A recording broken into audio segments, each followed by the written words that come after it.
Hello, good evening, everyone. Happy weekend. This is the day 8 of the professional 1 month free professional diploma training in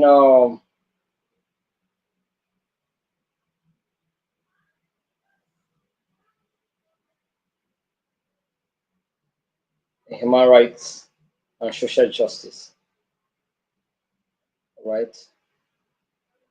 Free 1 month professional diploma training course is a course being provided by the Institute of Global Peace and Conflict Management. Can you hear me? Let me put on my mic to amplify my voice. You can hear me well.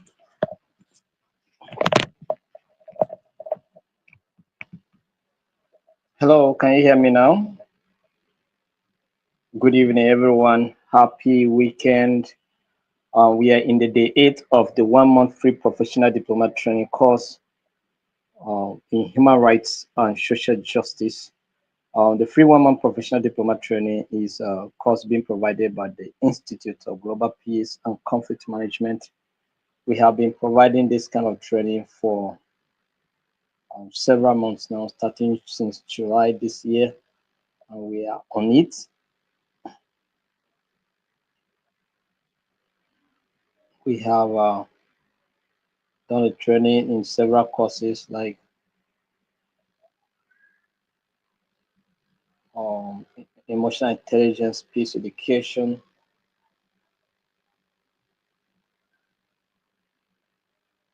peace and conflict management, peace and sustainable development, alternative dispute resolution, and we are now doing social justice,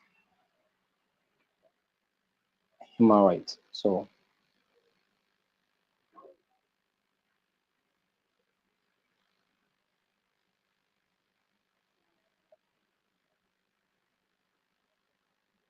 we want to welcome all our participants who have been joining across the globe. And today, I mean, especially welcome Paul Uka, who has been consistent in participating and joining. Always first to join from Lagos, Nigeria. We have Mr. Jacob from Nigeria. We have Christina Coates from Uganda. We have Alice Nabi from Kenya. We have Ayodele from Nigeria. We have Ada Williams from Lokoja, Nigeria. We have Rabo Bala Mohammed from Nasarawa, Nigeria. We have Bantu Chike from Botswana.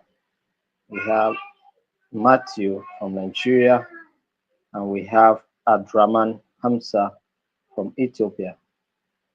We have Godwin George and several others joining. Ellen Felix Jordan from Uganda also has joined us, and several other people are joining from across the countries in Africa. We have Mr. Stanley from Zambia, Tembo from Zambia. That's cute. So we have Kang Portos from Cameroon. So I want to acknowledge the presence of every one of you that is joining us for today's training. It has been a wonderful journey in since we started this training, and I want to make this quick announcement before we proceed. For those of you that uh, did training in peace and conflict management, the examination is going to come up tomorrow by 9 p.m. That is after tomorrow's evening training. You can go ahead and take your exams in peace and conflict management by 9 p.m. So if you are for that exams, get ready and be part of it. And then I also want to say that we have released a flyer seeking for countries representatives. We have some position like up to 4 or 5 or 6 to be occupied in each of the countries we are targeting to have a representation there. So we have, I think, up to 16 countries in Africa, and I think there's one that is not on the flyer. Well, there are two that are not on the flyer. One from Africa, that is Democratic Republic of Congo, and I think we still allow them to participate since we are having conflict in those countries. We need to have this program there. India, who also asked us for that, and we have given him the go ahead to also apply so that we have the program in India as well. So we are hoping that you people, those of you that are qualified, we apply to be part of uh, the program in your country.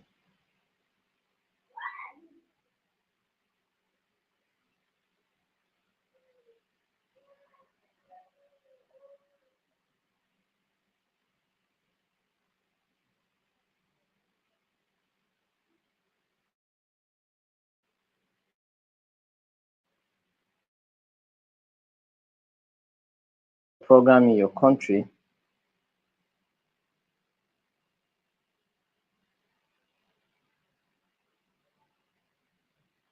So do wait to, you know, visit our page, our Facebook page, our YouTube page. I think the application is there so that you can be part of those that want to represent the institute in your country. You can apply. We have several positions. You can apply like country representative, that is coordinator, deputy coordinator, national training, membership mobilization, and then several other positions are open up for you to grab. But there are conditions, so try to fulfill the conditions so that you will not be denied the opportunity. All right. Um, uh, so that you will not be denied the opportunity. So just try as much as possible to fulfill the condition, most especially and most importantly, to be a member of the institute. If you are not a member of the institute, it's one of the major um, barriers for you to represent us in your country. So I don't think it costs much to be a member. It depends on how you look at it, but it's not much. It's a matter of sacrifice to become a member and then have opportunity to represent the institute and then make impact in your country. I know you are making impact in your country in one way or the other, but it's in peace now, and peace is very, very paramount for all of us. So I think, and then the application closes on the 28th, and then we're going to have a screening on the 31st. And those that will we pass the screening, we train them second week of January, and by third week of January they should be inducted and they're on board for them to continue with the activities of the institute in their country, and then we'll further explore other measures to get the institute registered in your own country of residence. Let's see how things goes. So we want those of you that are interested to apply to be part of that of this team to make sure that we get the message of global peace across nations of the world. So thank you very much for being part of this amazing institution, either as a participant and now opportunity for you to also contribute in your own country to bring out the institution to be in your own country. So these are the opportunities that are coming up. So opportunities will be coming up. By the time we have representatives in the country, in your own country, we'll begin to seal for something very, very big, right? To get members of the institute appointed as ambassadors of their own countries or to represent their countries. And I think that would be the beauty of the whole stuff. Do you understand? Where you have members of the institute being appointed as ambassadors, high commissioners, um, where they form part of the envoy, special envoys. I think that would be the amazing thing that we want to see happen in this institution. You understand? So we can make a passionate appeal for government and authorities to make sure that certain percent of ambassadorial positions are allocated for the members of the institute. And I think is something we can achieve if we continue to do what we are doing and make the impact we are making and make the world see what we are doing.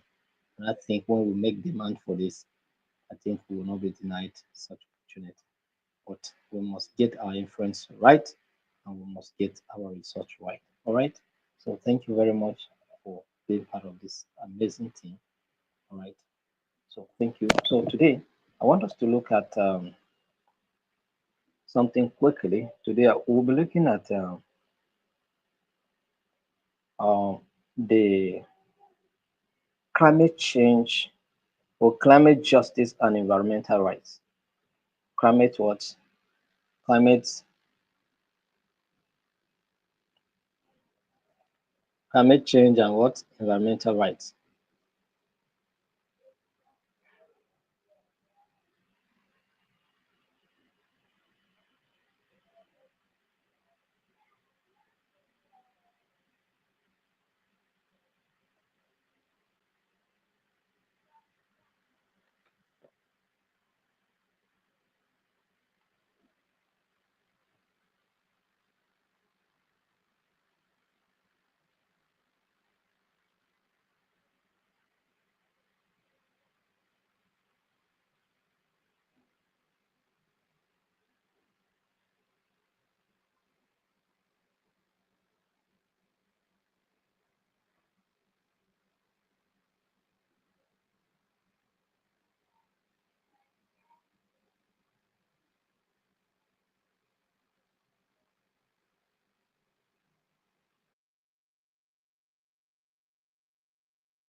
So we're going to look at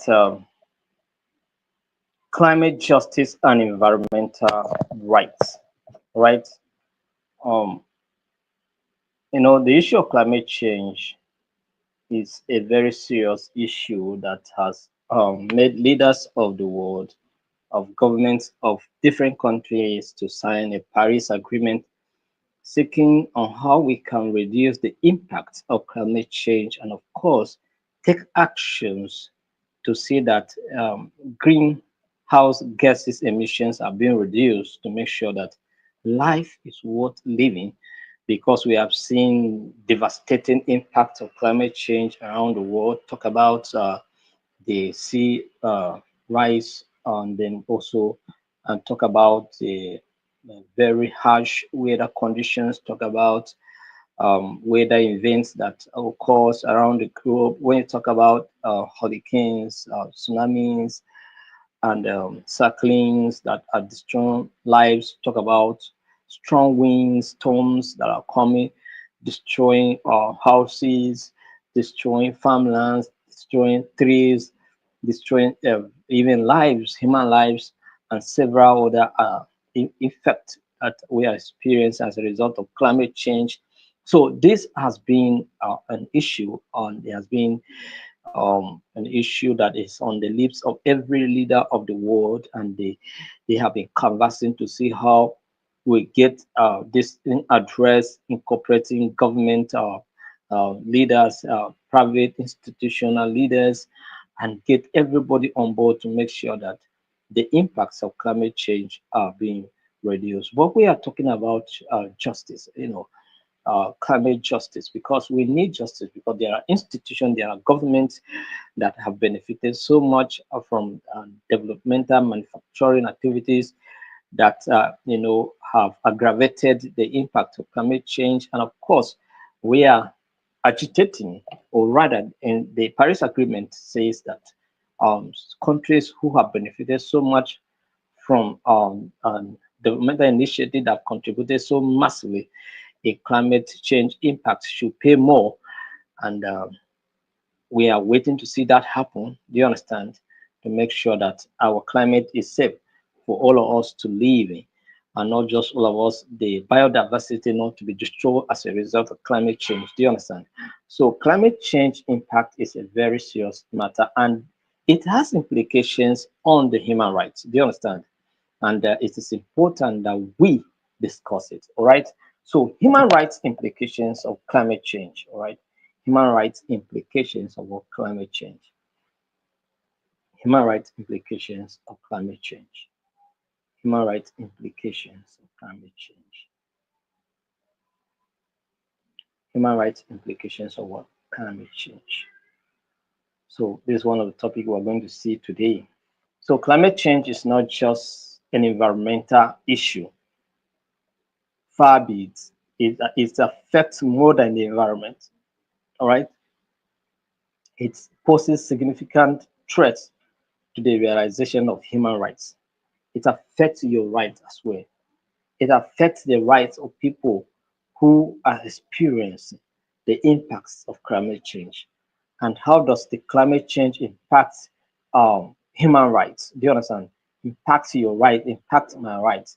So when you look at issues like extreme weather events, like sea level rise and then food insecurity, you can discover that these things directly or indirectly, affect the rights to live, right? Your right to life is being affected by the impact of this climate change.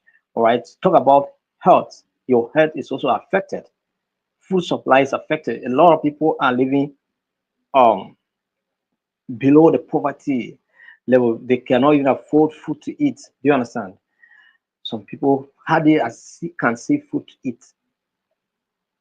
The impact of climate change and several other factors contributing to the high cost of food products. Do you understand?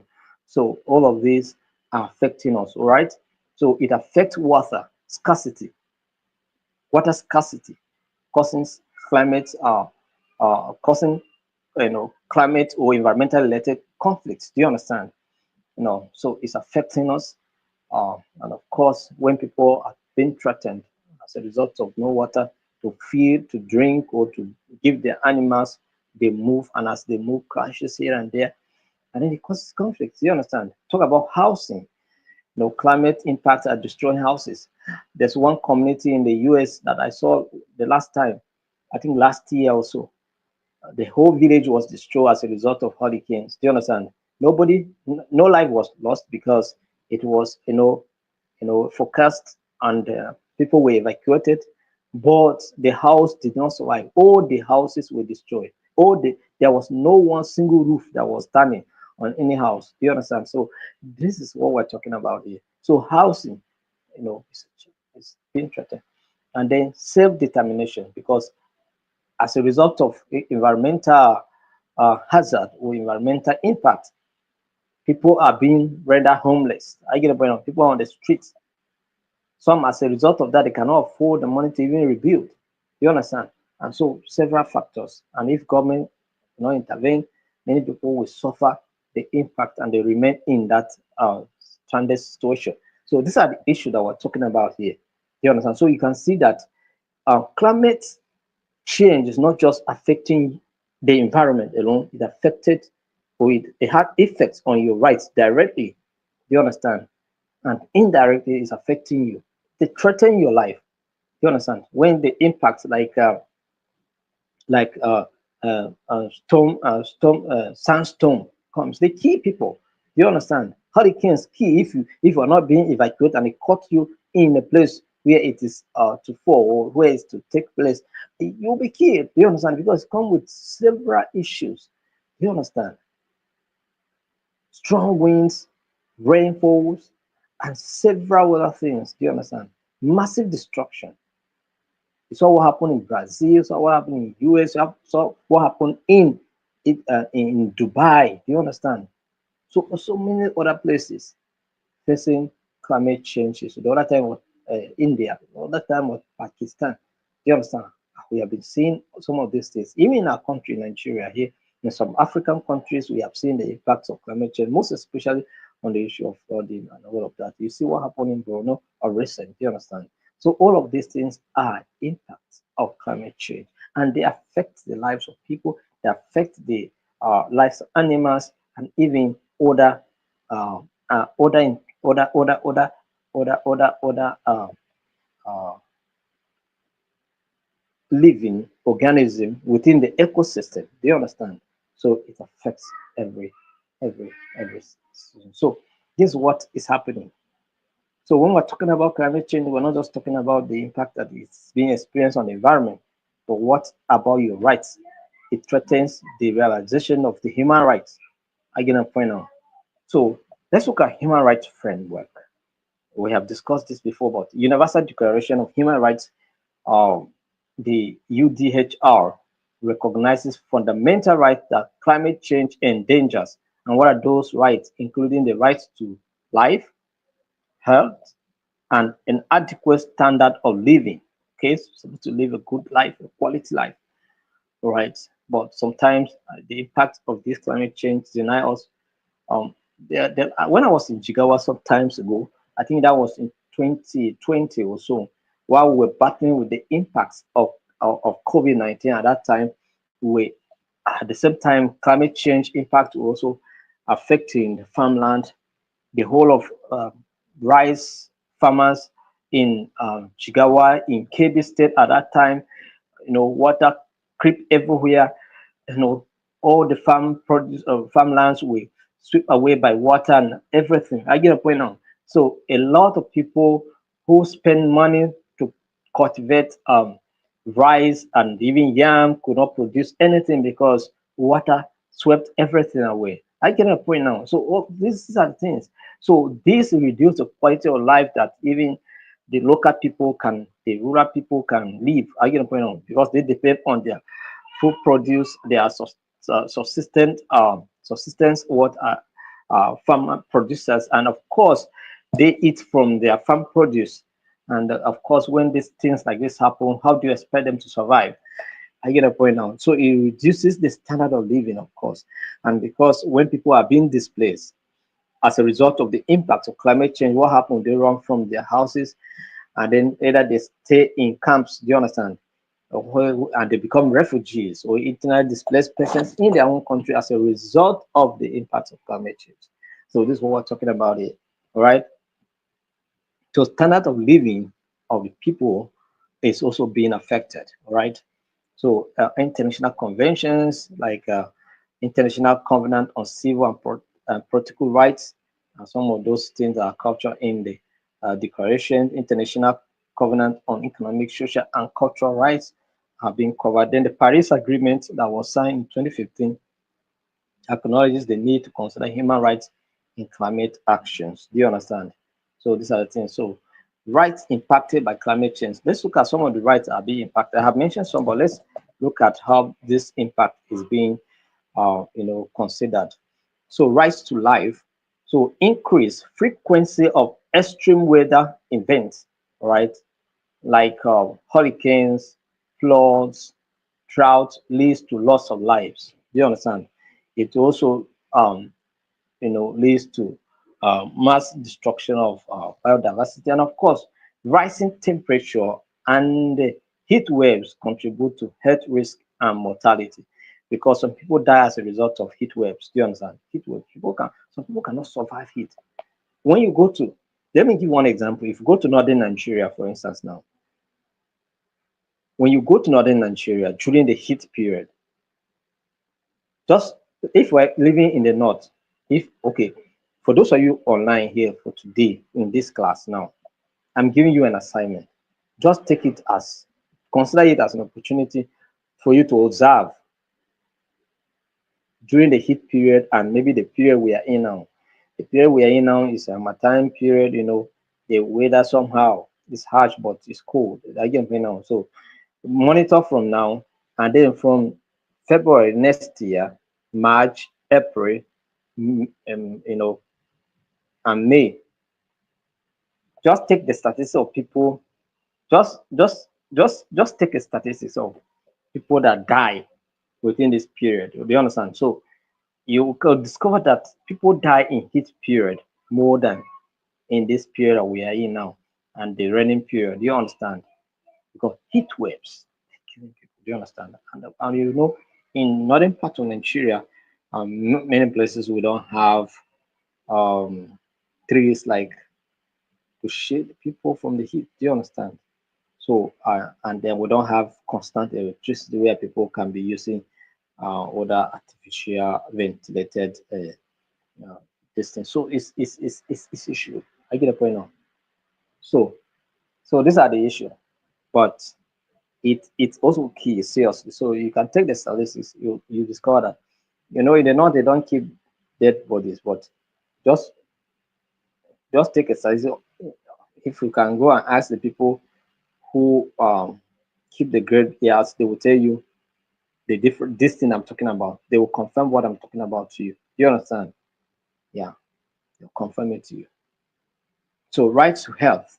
So spread of diseases. Yes, for example, malaria due to changing climate conditions. Yes, like some of these climate change issues, they cause what we call communicable diseases, right? Where diseases are being transferred easily. You understand? Through different means, right?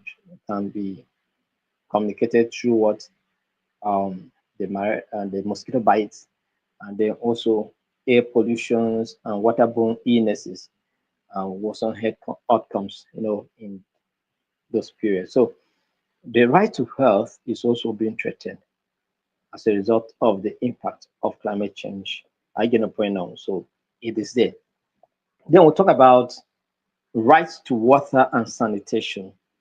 Rights to what? Water and sanitation. So water scarcity caused by droughts, all right, glacial melting, and changes in rainfall patterns also affect the rights of the people. Do you understand? Yeah, when there's no water to drink or potable water to drink, what do you think will happen? What do you think will happen? You cannot survive without water. Do you understand? You need water, and where such water is not obtainable, you see people things to move, and as they move, competition setting, strife setting, and several other things that causes people's right? And then contamination of fresh water sources during floods. Do you understand? When flood is coming, the original um, and fresh water sources are being contaminated because when flooding is coming, packs everything, feces, pack everything, every dirt you see around, they pack and then destroy on the water. All these rubbers and disposable containers are being carried along, and several other wasted materials, refuse are being packed, going on. So it contaminates the fresh water sources. Do you understand? So rights to food, rights to food, right? Climate change disrupt food supply chain. Do you understand? It disrupts food supply chain and affect the rights of the people. Do you understand? The right of people to enjoy food. Who doesn't like food here? We all eat, right? So disruption of agriculture due to what? Uh, droughts, floods, and soil degradation affect food production and security. Of course, like I gave you example of what happened in 2020 in Jigawa State and in Kebbi State at that time. Several farmlands were swept away, and of course, the people were rendered, uh, you know, they were not just rendered to live in hunger, but also poverty. You understand? Because some of them produce those their small produce, and of course sell them and make some money and take care of other things and keep the remaining one for food consumption. And of course, this thing was what we so it was not an easy stuff on them. It was a serious issue. I get a point now. And that no amount of intervention from government can reduce the impact of what the people were going through. They understand. So these are the issues. You understand? So let's look at rights to adequate housing. So sea level rise and natural disasters displace millions, of course, leading to homelessness. So some people, like I told you, the example of the community I saw in US. I think one of the residents that was interviewed, the person said that for several years they have lived in that community. They have not had such experience before, and it was so shocking to them that no house was standing. The house, over 2,000 houses in that community, no one was standing. No one was standing. No roof. I mean, no roof was standing. The building, the structure was still, the block was still standing, but the roofing, no one was standing. I get a point now. Everything was removed by the strong winds that follow the hurricanes and all of that. So it happens like that. You understand? So and many people were rendered homeless, and some of them, because of evacuation, they were kept in camps and all of that, and then maybe before they can, government intervention, they build and return back home. But you can see a lot of things were destroyed. Some people, businesses were destroyed. I get that point now. So these are the issues.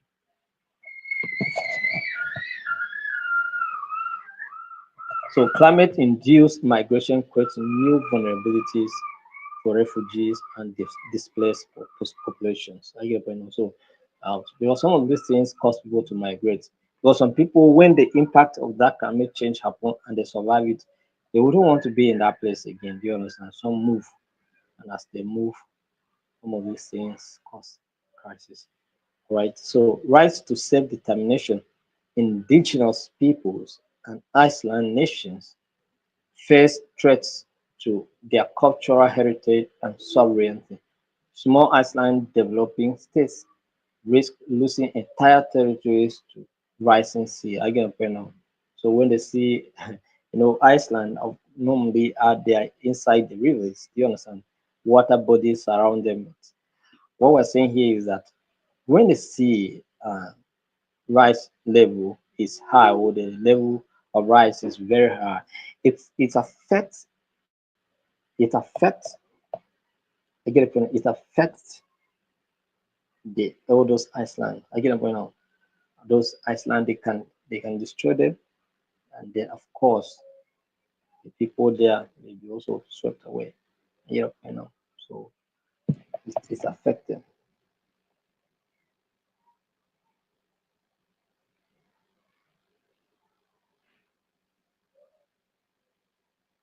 So vulnerable populations, so indigenous people depends on natural ecosystems.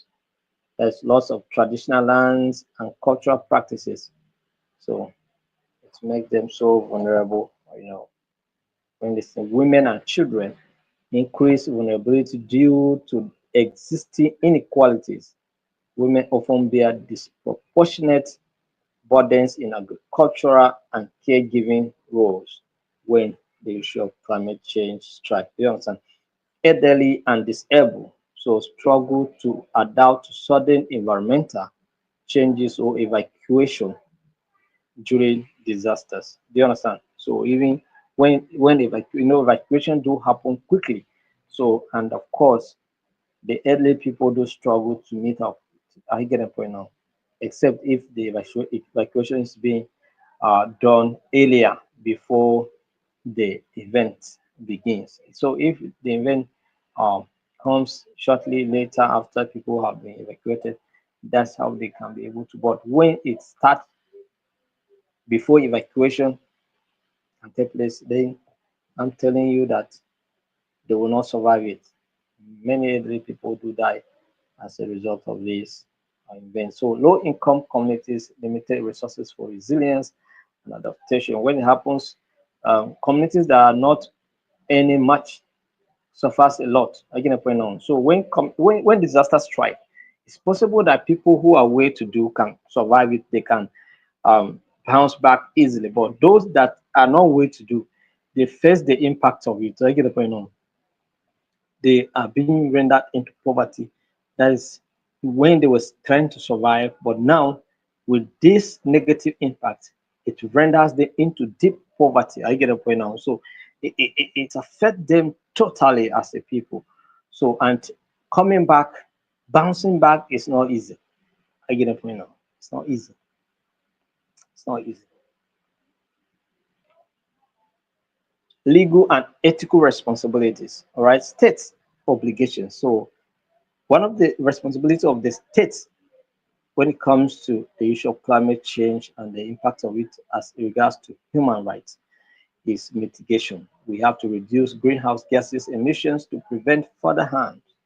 And I think that is what Paris Agreement is basically focusing on, so that we can reduce the impact of these greenhouses. And so all manufacturing activities that has to do with the use of fossil fuel and all of those things, or fuel, should be reduced, or and that is what we're talking about here. And that's why many developing or developed nations rather are now changing their car to electric cars and all of that. I get a point now. I think that is the best way to go if we must survive these events that are occurring around the world. The adaptation. So one of the role and the responsibilities and the ethical requirements of the state is to adapt, implementation uh, measures, or implement measures to protect vulnerable populations from climate impact. So measures must be put in place to make sure that those that are vulnerable and those that are, are, are, are, are are prompt to disaster are being protected. And one of the way you can prevent, the best prevention measure is evacuation in any presence of threats. Again, point on is to evacuate the people being prompt to any form of disaster whatsoever. Again, point out whether it's be it volcanoes, eruptions, or any of those disasters, people must be evacuated. And that's why government must put in place measures and tools to detect the impact, this impact, forecasting. I get a point now to make sure that you know weather related event that will harm the people, and you take people out of harm's way and give them safety. So it's the work of government to make sure that people are being protected. I get a point now. So any government that relax and this kind of event happen and kill people, that government is an irresponsible government. I get a point now. So it's very important. So international cooperation. So share technology, resources, and knowledge to support global climate action. So most international organizations and corporations that are deep in technological development must contribute to share that technology and share the profit they make from it, and of course, and then the knowledge to support the mitigation. All right, the control of global climate impacts. Do you understand? So very important. Then let's look at corporate responsibilities, because it's not just government that is saddled with the responsibility to do something. Even private institutions are also expected to do something, right? So you own a private organization that is producing products, or the process of production is contributing to the impacts of climate change. What are you expected to do? You are also expected to, carry out some social, corporate social responsibilities. Again, a point on. So business must adopt sustainable practices to reduce their carbon footprints. Very, very important. All right. So it's not just government. Many of these activities and some of these impacts are being uh, contributed as a result of the production uh, activities carried out by the private institution. I get a point now. So accountability for environmental damages and human rights violations. So they must be accountable for environmental damage and, of course, abusing and violating the human rights of the people. So this corporate institution must take responsibility for these issues whenever they occur. So ethical consideration. So intergenerational justice. So protecting the rights of future generations, right? So whatever we do, we must ensure that the future generations are being protected. It's not just we, it's not just about us, right? When we talk about sustainable development, we say that the ability for us to meet our own need without compromising the needs of the future generation. So when we are making effort to address the climate change that affect us and also to protect our future generation, then we are in for good. All right. So equity, ensuring climate policies do not exacerbate existing inequalities. All right.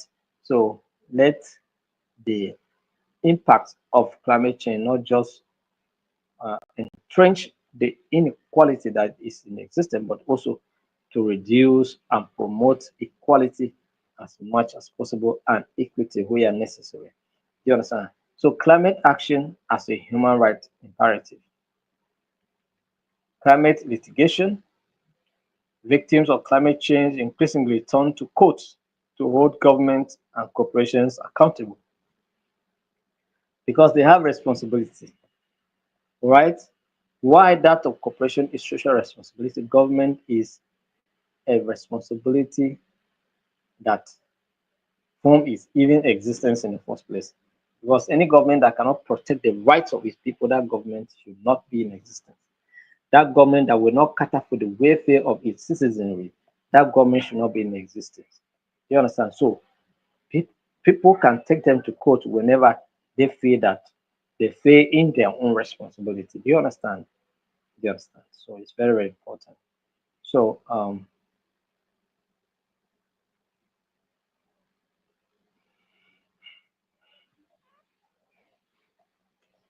for example, in the we saw such kind of cases in the Uganda Foundation versus the state of the Netherlands.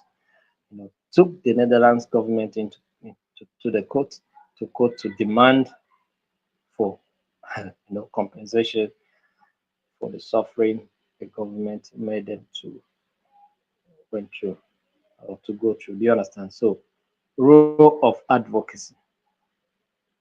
Human rights organizations emphasizes the need for climate justice and inclusive policy making. Right. So advocates are carrying out advocacy programs to make sure that we receive justice for certain things.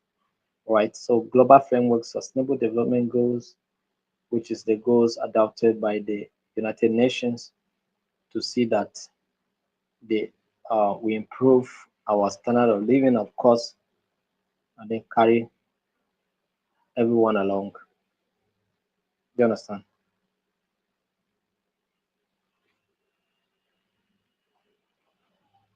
So insufficient funding is one of the challenges and the barriers for adopting measures in developing countries. Of course, we ask that countries who are well to do, countries who developed nations should pay more, but they are not willing to do so. So it's a challenge. In fact, Trump said that he will reduce the contribution. And he says, in fact, he's, in this is second thing, they say they are going to quit that Paris Agreement.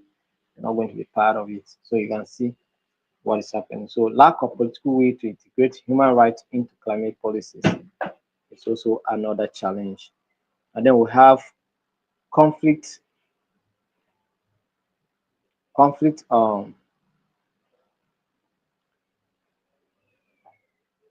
conflict between economic growth and environmental sustainability are some of the issues that we are looking at here. So let's look at another topic that I want us to discuss, the issue of indigenous rights and environmental protection, right? Indigenous rights and what? Environmental protection. Indigenous rights and environmental protection.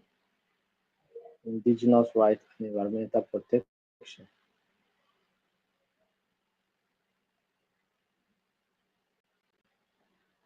So let's say indigenous people are crucial. They are crucial stewards of the environment, right? They manage about 22% of the world's land surface that harbors 80% of global biodiversity. That's including you and me. All right?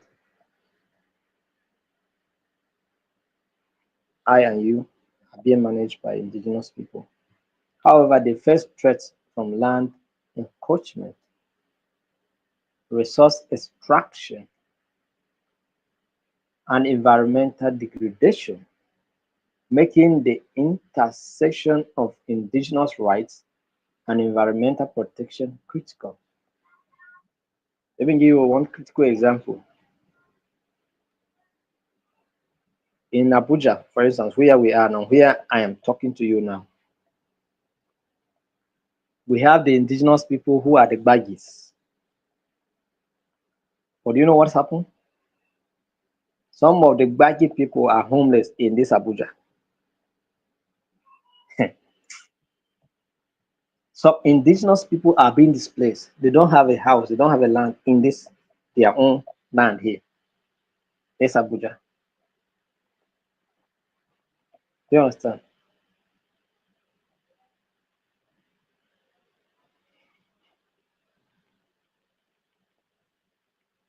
So for us, it's not just about climate change issue, but here is human wickedness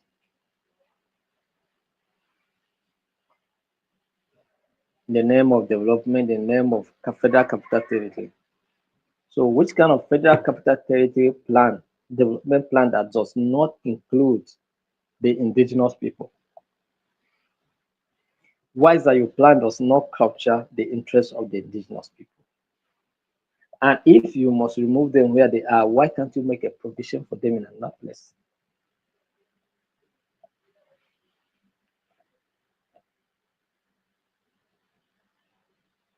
By God's grace, we're going to carry out a thorough analysis and investigation by next year because we are going to go into humanitarian works next year. And we'll start with Abuja people. We'll carry out a very thorough investigation concerning the indigenous people, how they are being affected by what is happening in Abuja here. So whatever developmental plan that government is carrying out, it must include the indigenous people. They have a stake, they have a right. Do you understand? To this land here, to this land, that politicians are grabbing left, right, and doing all manner of things. Do you understand? Yes, we know that some of them sold their land, and when development is coming, they run deep into the bush. But of course, there are people that will be in this place simply because government say it falls within the master plan. So we don't refuse you executing your master plan. That's fine. But what can you do for these people that you are moving in out of his land?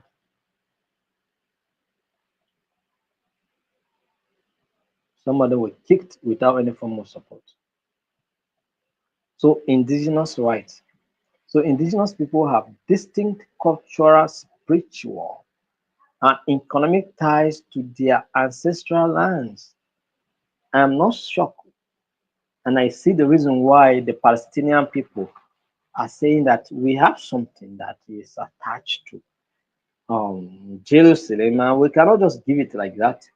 We have some things there, religious site, cultural heritage, and we cannot leave them like that. The Israelis also are saying the same thing. So you can see what we're talking about here. So indigenous people. So key international frameworks. So United Nations Declaration on the Rights of Indigenous People, 2007, recognizes rights to self-determination, land resources, and cultural preservation.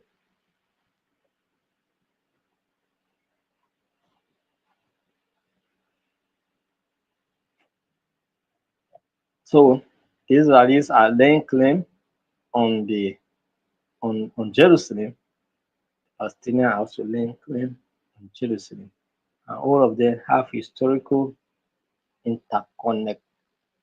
interconnectedness to their environment, to their land, and that interconnectivity is what is causing the conflict in that place to persist. I get a point now.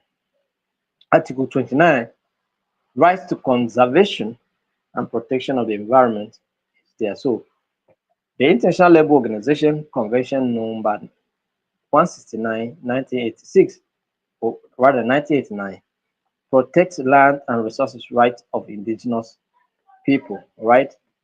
So Convention on Biological Diversity emphasizes the role of indigenous knowledge in biodiversity and conservation, right? So because the indigenous people knows what is within their environment, those species of animals, trees that must be conserved, they know them. And they know the way of preserving and conserving those things. I get a point on, but so you come and take over in terms of development, we encroach those places and then become something else. Do you understand? So the role of indigenous people in environmental protection, traditional knowledge systems. This will have a natural and traditional knowledge of doing it. Forget about your advanced technology and the improved way of handling some of those things. They have the traditional knowledge of doing it in such a way that it's even more better. You understand? So indigenous knowledge contribution to sustainable resources management, such as rotational farming, water conservation. You understand? Most the Amazon tribes have agroforestry techniques. It's one of the examples to be considered. Then indigenous fire management practices in Australia to prevent what wildfires. So guardians of biodiversity, guardians biodiversity. So indigenous lands contain rich ecosystems due to low impact practices because they don't use heavy equipment to cultivate or to plant.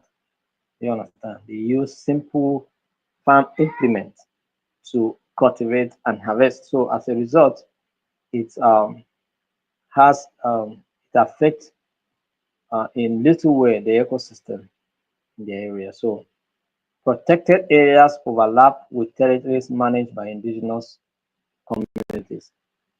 So, environmental threats to indigenous rights, land encroachment, and resource extraction. That is logging, that is cultivation, that is falling of trees for maybe industrial manufacturing activities, logging, mining, and oil drilling destroy ecosystem and displace indigenous communities. Go to the Niger Delta, you look at oil drilling in the Niger Delta, it will shock you. Many of the farmlands are not plantable. You cannot use them for anything. You cannot cultivate anything. They are just wasting there because of air spillage and all of that. I get a point on. So the environment is totally degraded. And this, of course, is affecting the indigenous people. And that's why the issue of militant activities were very hard because at some point, because they felt that their rights were not protected. And of course, whatever that would have benefited them to be a kind of so-called, be a kind of comfort was also being denied. So they took arm to arm and then begin to, cause so much damage to oil production in the Niger Delta until they were, you know, um, practically being considered by Yar'Adua administration. And of course, at some point, those activities were reduced. Do you understand? So, but not that they have been eradicated completely, they're still there. Oil mongers are still doing their job. Do you understand? Deforestation in Amazon due to illegal logging is also one of the examples. Some of the trees have been, some of the forests have been forestries have been destroyed as a activities of trying to, you know, carry out manufacture activities, production of books, production of several other activities is affecting some of these things that we're talking about. So, okay, so let's look at climate change. Rising temperatures, sea level rise, and changing weather patterns threaten indigenous livelihoods. Okay, so example, Inuit communities in the Arctic face habitat loss due to melting ice. All right, so these are the issues. Pollution and environmental degradation. Industrial projects contaminate water, air, and oil and soil rather, affecting indigenous health and ecosystem. I give you a practical example in the Niger Delta, so you have seen it.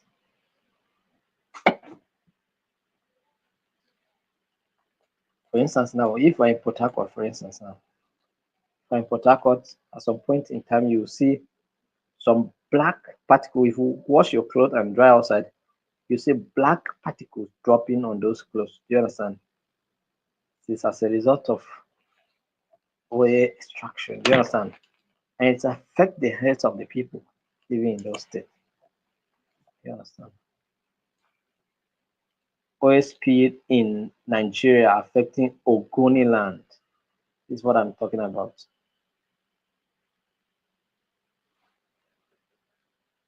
So forced displacement, infrastructure projects and conservation policies such as national parks sometimes leads to eviction of people from their indigenous land, displaying them. If you look at one of the, for those of you that watch one of the simulation training, a topic was being presented on something like this, where a government want to do a park, right, a game reserve like the park also, and then they wanted to take some of the indigenous land. So according to their presentation, the government official was sent to go and talk to the indigenous people, and they refused. They say at some point their land were taken. There was no adequate compensation. But this time around, government was saying that, well, this time around we're taking your land, but we're not just going to leave you like that. We are going to employ your children. We're going to give you jobs, and then you generate revenue. You collect, brings other developmental initiative in the community. I get a point now. So their presentation was perfectly done. If you watch it, if you don't watch it, you can go on. I think it's on our page. You can listen to what they were saying, and they were using their pidgin language in the presentation. So it was a very interesting presentation yesterday. I get a point now. So you can go and watch it and see what they were saying. This is what we're talking about there. Forced displacement. So Maasai people displaced for wildlife conservation in East Africa. Maasai. So if you are from that, I think it should be all those Uganda or Tanzania or other East African countries, Eastern African countries. I think they're Kenya or the rest of them. So if you are from this area, Maasai, maybe I'm not pronouncing it well, I don't know. But it's Maasai, right? Maasai, Maasai people, right? So legal and ethical dimensions. So rights to free, prior, and informed consent, right? So if you want to do something for that nature, inform the people. I think that's why the government sent people to send someone to inform the community of their intention. So ensure indigenous people have a say in decision affecting their lands and resources, of course. So after so much debate, because in that presentation yesterday, there was so much argument, there was so much issues, indigenous people were protesting and all of that until they were explained, and the explanation convinced them with beyond reasonable doubt for them to release their land for such activities based on the promises of government of giving jobs and of course other developmental activities in the community. I think and then also of protecting them because they were also concerned about wild animals coming to attack them and all of that. And government promised that they are going to guide the place very well and nobody will be harmed. I get a point now. So these are the issues that we're talking about here. You can see that we're doing a lot here. So those people that did that presentation yesterday, they may not understand what they were doing, but you can see how important that presentation can be. And this is why sometimes we talk about simulation training so that we practicalize it, see what it means. Because when you practicalize it, you have a deeper understanding of what that means. I get a point now. So that's it.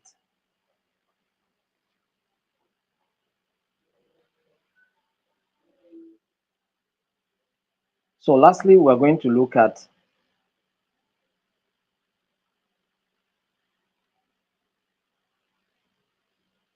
community engagement and participatory methods. What are community engagement and participatory method? So community engagement, that is a collaborative process that involves communities in decision making, planning, and implementation of projects or policies affecting them. So when you are engaging the community, telling them what you are going to do, even though what you are going to do is to benefit them, engage them. Because by the time they participate in policy formulation, they can also contribute to that policy implementation. All right. They can take ownership of the policies and then participate actively to make sure that those policies are being implemented. But when you formulate policies and you bring those policies to impose it on them when they did not participate in it, it becomes so difficult to implement it. They frustrate the efforts of the government and anybody concerned with such policies. So participatory methods, tools and approaches used to actively involve communities in problem solving, ensuring their voices are heard and respected. So these are the issues. So key principles: inclusivity, transparency, empowerment, and respect for local knowledge are the issues here. All right. So importance of community engagement. How important uh, is community getting involved in these issues? It builds what trust and foster mutual understanding. That's why you must engage them. It's one way of telling them that we are not here to deceive you, we are not here to harm you.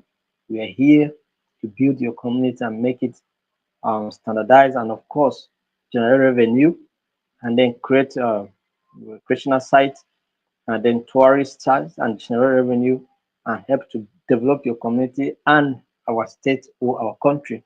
Again, point out. So it builds trust and what foster mutual understanding. Of course, it ensures decisions are contextually relevant and culturally sensitive, because the community people will be able to tell you the secrets in the community.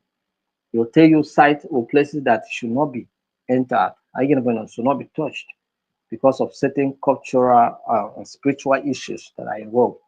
Again, so they must be participate. They must be carried along. And let me tell you one story. And sometimes they were constructing a road that passes through my community. Government was carrying out the construction, right? So it got to a place close to my place, right? And then there's one locust being tree, locust, the locust being that tree, right? There was there. So they considered that tree to be an ancestral tree, and the bulldozer wanted to fell the tree. Hey, the tree refused to fall. I He refused. The bulldozer tried. The highest he could achieve was that the bulldozer died. Just stuck. They brought another bulldozer thinking maybe it was an ordinary stuff. As that one was approaching the tree, it stopped, stuck. They brought another one stuck. So they discovered that this thing was not an ordinary stuff. So they have to engage the community until the conditions were fulfilled. The first bulldozer that stuck was the one that felled the tree, because after the conditions were fulfilled. I get a point now. So community people will tell you, no, no, no, not here, not here with this one. So they must be participating. They must be involved. They must be involved. Promote ownership of projects leading to better outcomes and sustainability. No, the reason why projects of politicians are not sustainable, projects that politicians conduct are not experiencing any form of long span, is because people are not being carried along. Politicians will just bring project and just scatter them where they are not needed. Sometimes those projects are not even needed. It's not the needs of the community. You understand? And then they will cite them anywhere. At the end of the day, community people don't care about it. They don't have any sense of ownership concerning it. And so as a result, they don't care about it. Few days is a borehole destroyed. And you know, few days, electricity, maybe what do you call it? Um, transformer. Transformer, they store the cables and everything, leaving it so naked. I get the point now because the community people were not carried along, even though the electricity is for their own good. But because they were not carried along, there's no sense of ownership. You understand? In my community, there was a transformer that was installed. I get the point now. And the community guys just removed the transformer, whatever cables that were there. For more than 6 months, they have not seen light. You understand? They have to tax the houses, the community people to contribute to buy new cables. Do you understand? But I think they will learn their lessons and then they will take ownership of the issue and make sure that nobody steal the cable again. Do you understand? So these are the issues. So it's very important. Involve community people in projects. They will take ownership of it, protect it, and make sure that it experience uh, a long span in servicing them. All right, it's very important. So addresses power imbalances by giving marginalized groups and a platform to participate. Right. So when everybody's gathered along, all the stakeholders are involved. Even the marginalized group can serve a say. Do you understand? So they have that sense of belonging, and of course, it helps to make society better. So key elements of effective community engagement, inclusivity. Number one is what? Inclusivity. So engage diverse groups, including women, youth, elders, and marginalized communities. You have to engage them. Let them have all the stakeholders must be carried along. Then nobody should be left behind. If you go and engage only the elders, and if you get the youth, they will one day wake up and destroy the whole stuff.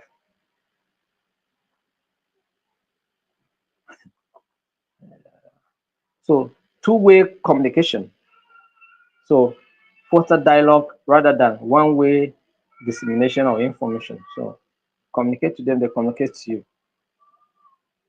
tell you what you should know, and then you tell them what they also should know. Yeah, for now. Transparency. Share information openly to build trust and credibility. Effective, what we're talking about effective ways to engage for community engagement, right? So capacity building. Equip community members with the knowledge and skills to participate meaningfully. You can come and provide training for the community people. You want them to intervene in conflict. You want them to mediate in conflict. Go and train them. All right. So we'll be doing community engagement next year very well. So that we engage and train people. I think we were in Southern Kaduna where we train people there. You understand?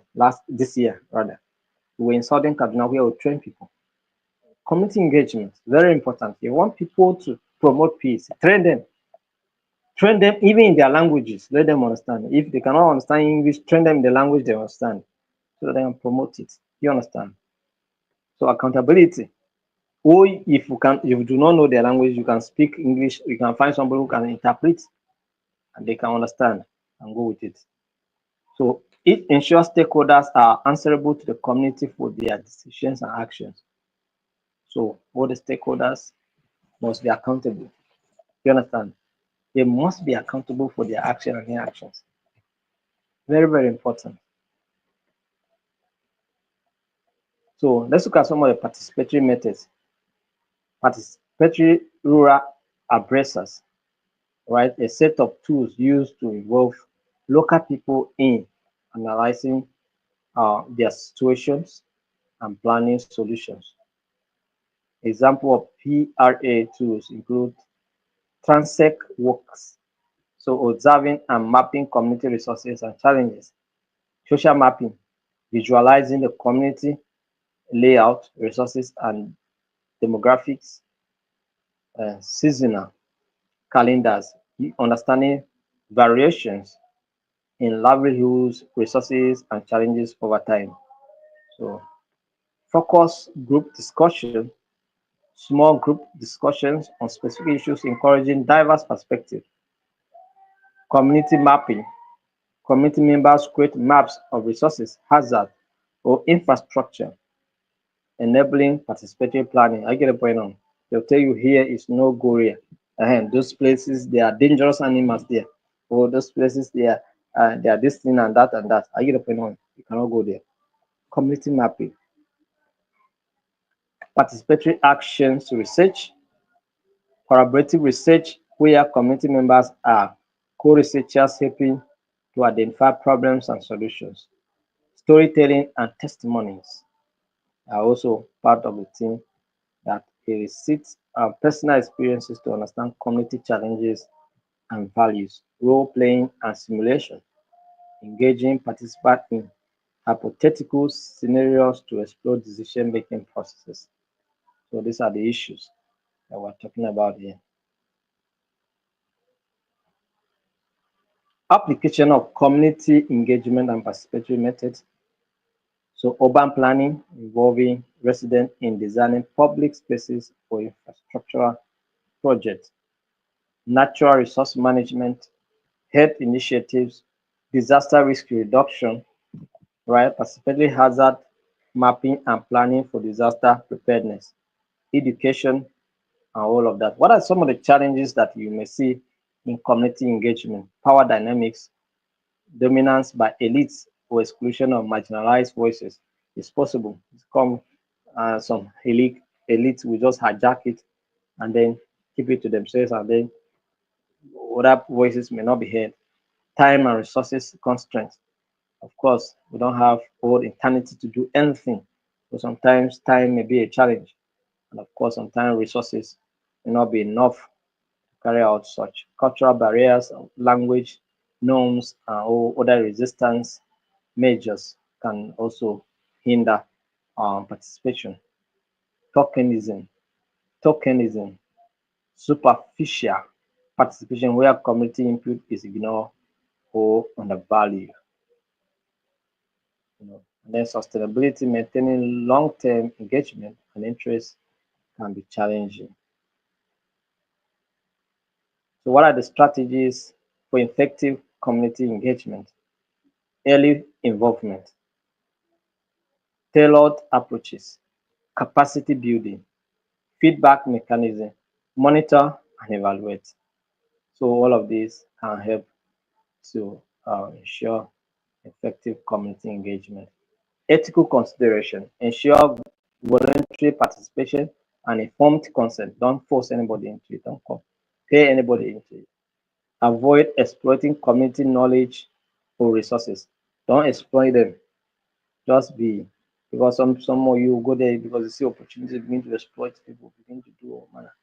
Respect local custom, traditions, and leadership structures. Don't go to change their leadership structure. It's not your business. And of course, respect their customs, respect their way of life. You understand? Promote equitable benefits from participatory processes. So these are the things that we need to do, right? So I don't have my hotspot is not connecting to my system, so I will not be able to see your comments. So, but I hope maybe if I go off the line, I see your comments, I'll be able to respond, most especially maybe it concerns question. But before we go, I say that for those of you that participated in peace and conflict management training, the examination is coming up tomorrow by 9 p.m. GMT plus one. So if it concerns you, you participate in the exams tomorrow. If you miss it, no more second chance. All right. I'm not talking about human rights examination. No. I'm talking about a training that we did last month. The people that participated in that training, you know how you get your examination link and write your exams tomorrow. The exam is multiple choice question objectives. All right. So get yourself prepared. And of course, those of you that are joining us from countries like Kenya, Cameroon, Malawi, Lesotho, Botswana, Zimbabwe, Kenya, Uganda, South Sudan, Liberia, Ethiopia, what do you call it, Sierra Leone, Dr. Democratic Republic of Congo, and then we talk about which the Gambia, Ghana, right? If you're joining us from any of these countries, we are looking for people to represent the institute in your country. So you can do way to apply, but there are conditions for you to fulfill. And one of those conditions for you to become a member of the institute. So thankfully, the online induction is coming up on the 30th of this month. So you can rush to become a member of the institute and then have the opportunity to be selected to be part of those that will represent the institute in your country. The reason why we want you to be a member before you can represent the institute is for you to understand the importance of what membership of the institute means, because it's part of the activities that you'll be doing to mobilize people to be members of the institute in your country and then engage them in peace promotion in your country. I get a point now. So it's very, very important that you must first and foremost be a member so that you understand what membership means.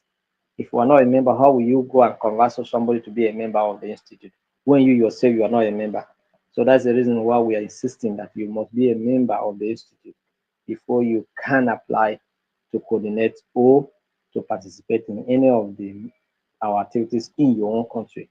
So it's a very important um, consideration. So please, if you are interested, you can send your CV, send your CV, send your document, all right, your document, your international passport or your national ID card, so that we know that you are a citizen of that country. And then, but if you are a resident person in that country, you must show us your resident permit, so that we'll know that you are resident in that country. Do you understand? So that maybe you are a Nigerian, but you are resident in Cameroon and you want to be part of the team that will be there coordinating the program. For instance, you must show us your resident permit before we consider you. Do you understand? So these are the issues. So thank you very much. Have a wonderful evening. See you tomorrow, 7 p.m. same time. All right. Thank you and enjoy your weekend. Enjoy your song. Bye.